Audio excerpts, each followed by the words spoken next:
Under the flickering glow of a street lamp, a young woman took her final steps home, unaware that a charming stranger with piercing blue eyes had already marked her fate. Ted Bundy didn't look like the monster mothers warned their daughters about. He was handsome, articulate, well-dressed, and disarmingly polite. That was his weapon, the mask of normalcy. Behind it lurked one of the most calculating predators America had ever seen.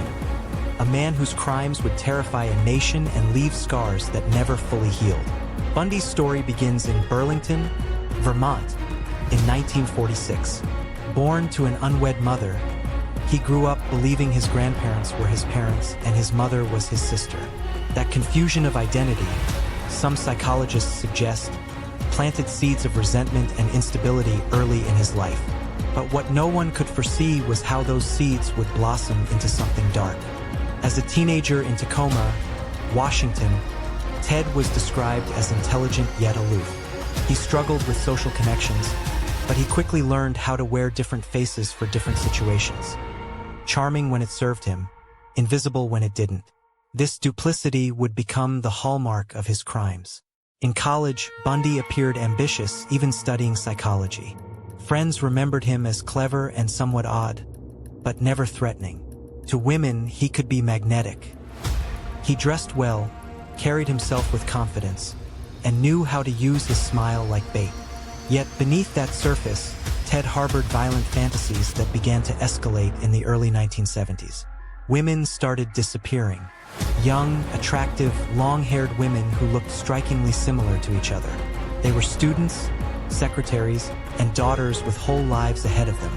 One by one, they vanished after encounters with a polite stranger who often wore a cast or sling, pretending to be injured. He would ask for help carrying books, moving items, or unlocking his car. His victims, not wanting to appear rude, offered assistance. And that was the last anyone saw of them alive. At first, the disappearances didn't raise alarms. College towns chalked it up to runaways or private matters.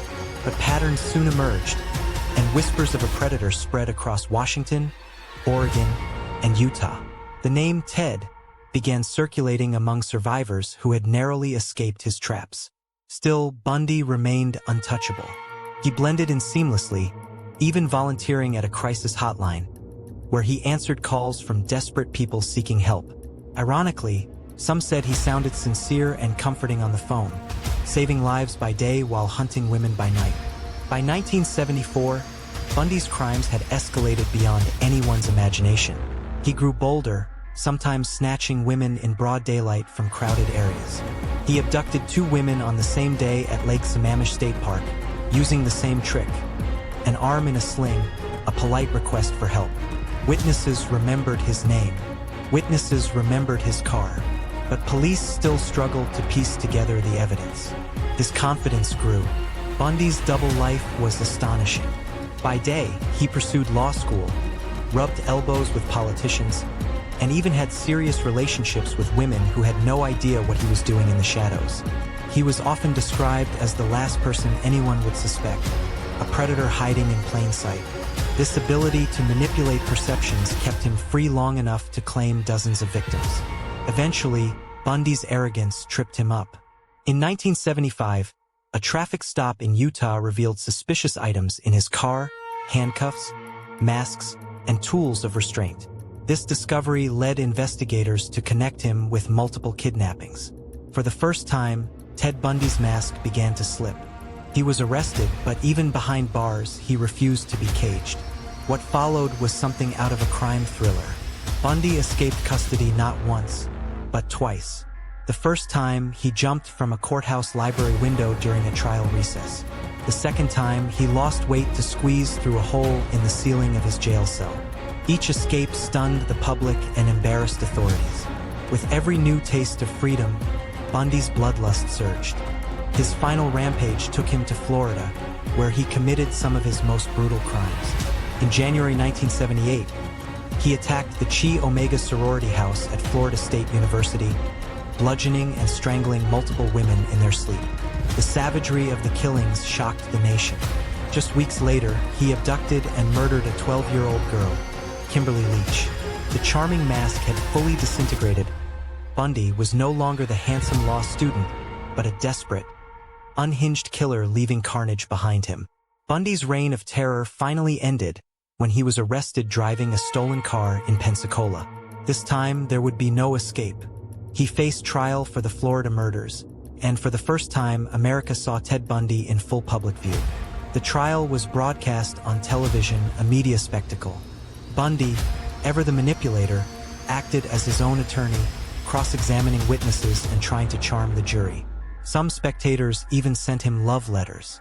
His ability to mesmerize, even while accused of heinous crimes, highlighted the disturbing duality of his character. But the evidence was undeniable. Survivors identified him. Forensic links tied him to multiple scenes. His charm could no longer conceal the truth. In 1979, Bundy was convicted of the Chi Omega murders and sentenced to death. Later, he received additional death sentences for the murder of Kimberly Leach. He spent nearly a decade on death row, during which he gave interviews, offered partial confessions, and played cat and mouse with investigators. On January 24, 1989, Ted Bundy was executed in the electric chair at Florida State Prison. Crowds gathered outside, celebrating the end of a nightmare. Yet the horror he left behind still lingers.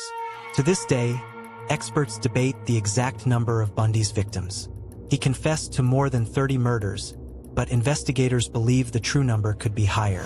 What makes Bundy's story particularly chilling isn't just the violence. It's the reminder of how evil can wear a mask. He didn't look like a monster. He didn't sound like one.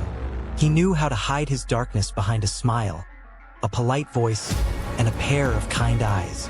His ability to appear ordinary, even trustworthy, is what made him so dangerous. The legacy of Ted Bundy forces us to confront uncomfortable truths.